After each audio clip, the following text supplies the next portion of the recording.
cotidiana. No solo la población que habita en las zonas participa en el proceso, sino que la dirigencia guerrillera establece contacto directo con representantes de las más diversas fuerzas políticas. Delegaciones internacionales, periodistas salvadoreños y extranjeros, dirigentes políticos y religiosos, en su contacto con la Comandancia General, con la población de las áreas bajo control, perciben el proceso de acumulación de fuerzas que ha hecho que el poder emergente de la insurgencia desplace gradualmente al proyecto norteamericano.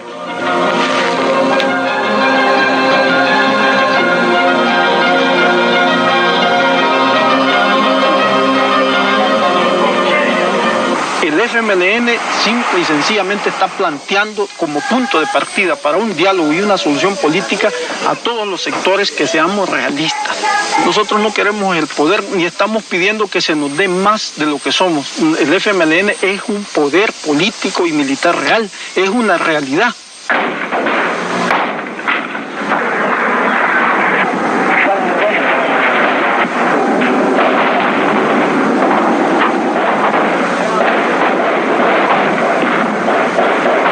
La audacia ha sido el componente esencial de la estrategia insurgente. Audacia en los planteamientos políticos y en el combate, donde se ha instrumentado uno de los más complejos y sofisticados modelos de contrainsurgencia, se produce un incontenible empuje revolucionario. Rescatar de la derrota inminente a uno de sus más elaborados proyectos se vuelve imperativo para los norteamericanos. Las victorias del FMLN desarticulan toda su estrategia regional. El propio secretario de Defensa, Caspar Weinberger, supervisa el involucramiento cada vez más directo y decisivo de la administración. Todo el prestigio político y más de $3.000 millones serán invertidos para salvar a Duarte y a su ejército. Reconstruir la capacidad combativa del ejército gubernamental es el primer objetivo. Militares estadounidenses deben comprometerse directamente con el adiestramiento de la tropa y la conducción de las acciones. Sobre esta injerencia creciente de los norteamericanos, sobre el flujo constante y millonario de la ayuda, habrá de descansar la moral de soldados y oficiales. Granada pecho. Blanco. Saque anillo. Punto su mano a su blanco. Tíralo. En torno a El Salvador se cierra un cerco estratégico. En Honduras, considerada la única retaguardia viable para la guerrilla, la administración Reagan monta un formidable aparato militar. Tropas, tecnología adecuada para la contrainsurgencia, bases aéreas, centros de inteligencia, son puestas en función de la agresión a Nicaragua y del cerco al FMLN. Por tierra, mar y aire, naves y efectivos de la Armada norteamericana establecen un patrullaje continuo para cortar vías de abastecimiento y comunicación. Al cerco impuesto por los norteamericanos se suman las condiciones del país. Todo favorece la escalada. En minutos, la aviación sobrevuela y bombardea cualquier punto. Hay caminos y carreteras para que la tropa se desplace hacia cualquier sitio. En casi todo el territorio tiene la artillería condiciones de operación. Los dólares garantizan la más avanzada tecnología adecuada para la contrainsurgencia. Los dólares permiten duplicar el número de efectivos del ejército y los cuerpos de seguridad. Se establecen paralelos, un cerco externo y otro interno. El FMLN, en condiciones desiguales, se enfrenta a un enemigo con una inagotable fuente de recursos. Sin embargo, se produce un fenómeno. Mientras más son los recursos con que cuenta, más se separa el ejército gubernamental del pueblo y del terreno. Su abastecimiento, la evacuación de sus bajas, el movimiento de jefes y oficiales, los golpes de mano, todo depende de los helicópteros. Con más rapidez y eficacia son trasladadas las tropas al combate, pero los dólares y el equipo no sustituyen la moral. La Fuerza Armada opera de hecho como ejército de ocupación y como tal va engarzando una tras otra las derrotas.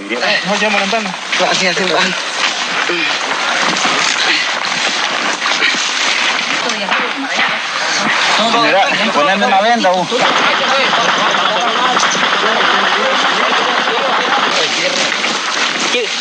Arriba, ¿verdad? Cuando está arriba. Ya murió, loco. Y no, está vivo todavía, respira, loco. Aprovecha pues.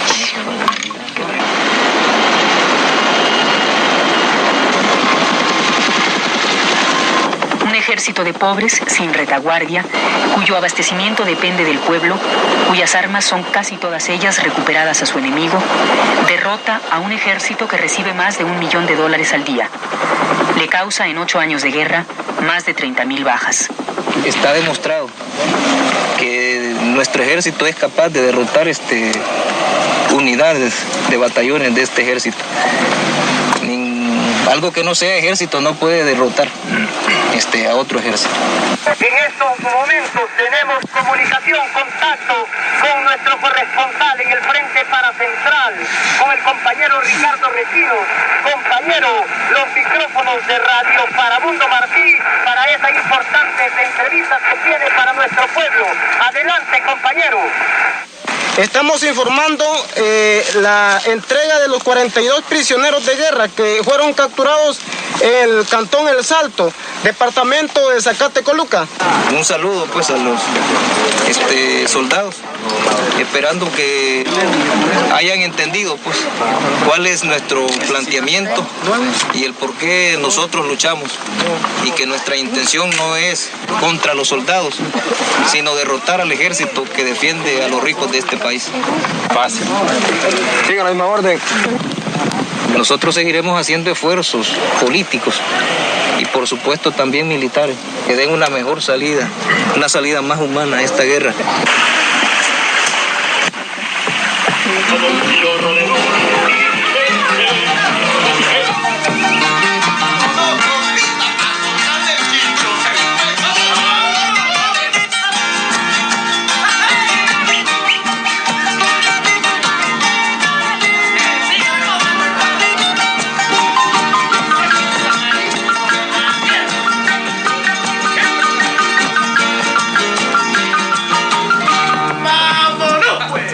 Arriba de la quebrada, cantón de la Cayetana, allá por donde el volcán piropea la volcana. Cuando apenas sale el sol tempranito en la mañana, se ve a lo lejos pasar la columna miliciana. Se ve a lo lejos pasar la columna miliciana. La marcha hacia la victoria. Vamos por adentro. La D y la E. La D y la I. La D y la O. La D y la U. En medio del cerco y la escalada norteamericana, el FMLN mantiene y consolida amplias zonas de retaguardia. En ellas garantiza y promueve una nueva forma de vida. Sanadillo, sanadillo, presta en tu relación.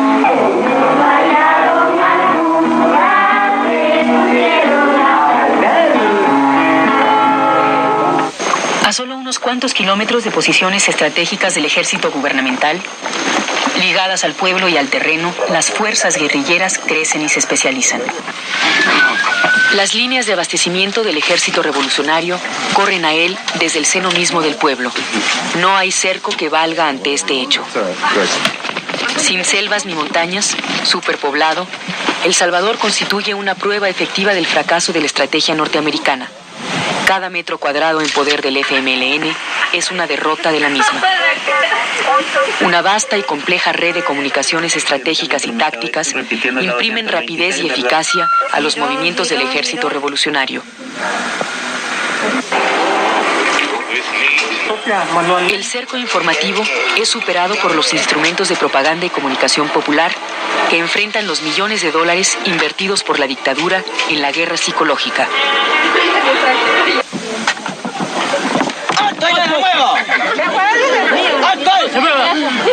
Yo voy a buscar unos puros de que ya me están terminando.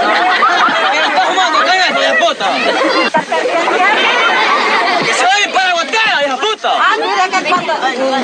Mire que cuando mi marido se murió, me dejó bien entejada la casa, no calla Guatemala. ¡Que se vayan para Guatemala, estoy diciendo! La cartera que tenía ahí.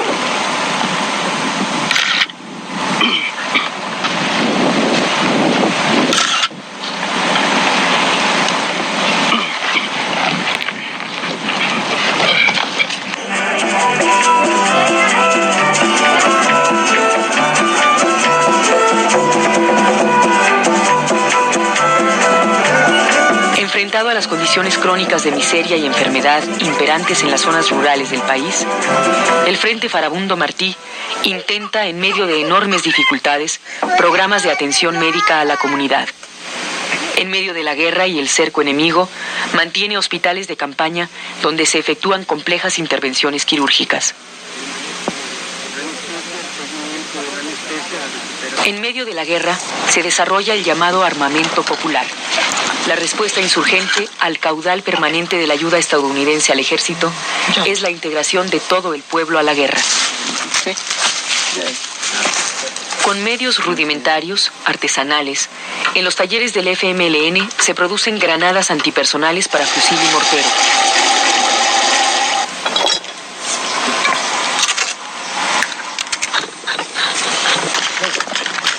Verdadera artillería popular.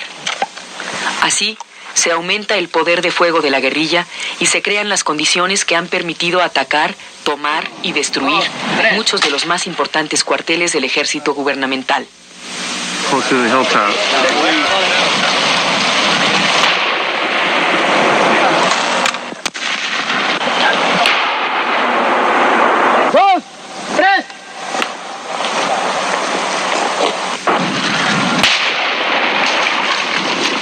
Las instalaciones de la 4ª Brigada de Infantería en el Paraíso, Chalatenango, han sido asaltadas, tomadas y destruidas en 3 ocasiones por las fuerzas del FMLN. En Ilopango, la base aérea más importante del país, comandos guerrilleros destruyeron en tierra al 60% de la aviación gubernamental.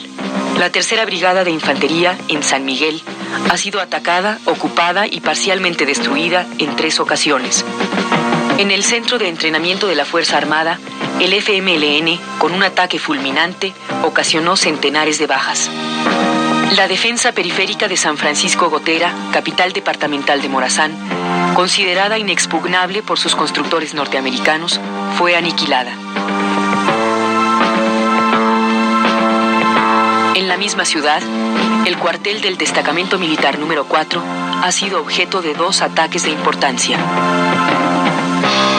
Las instalaciones de la 6ª Brigada en pleno centro de la ciudad de Usulután fueron infiltradas y parcialmente destruidas en el marco de una vasta maniobra regional ejecutada por milicias y nuevas unidades. A estos golpes estratégicos se suma la muerte del coronel Domingo Monterrosa, el más importante jefe militar de la Fuerza Armada. Monterrosa se empeña en librar una batalla final contra las concentraciones guerrilleras. La ofensiva Torola 4, una de las operaciones más grandes de la guerra, se convierte en la última batalla del coronel. En una operación antiaérea especial, son aniquilados el propio Monterrosa y otros 3 destacados jefes militares. Con Monterrosa va a la tumba la perspectiva de victoria de muchos de los jefes y oficiales. Sin liderazgo, la Fuerza Armada es solo un apéndice del Pentágono. Su nueva concepción, la de la guerra de baja intensidad, entraña, de hecho, una aceptación tácita de la derrota. La escalada se incrementa. Salvar al ejército acelera el ritmo de la injerencia norteamericana en el conflicto.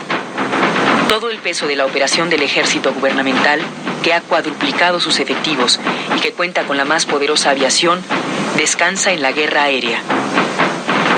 Los norteamericanos no escatiman esfuerzos. Solo se reservan la intervención directa de sus tropas en combate. Solo para Washington, el conflicto se mantiene como de baja intensidad. La escalada golpea fundamentalmente a la población civil.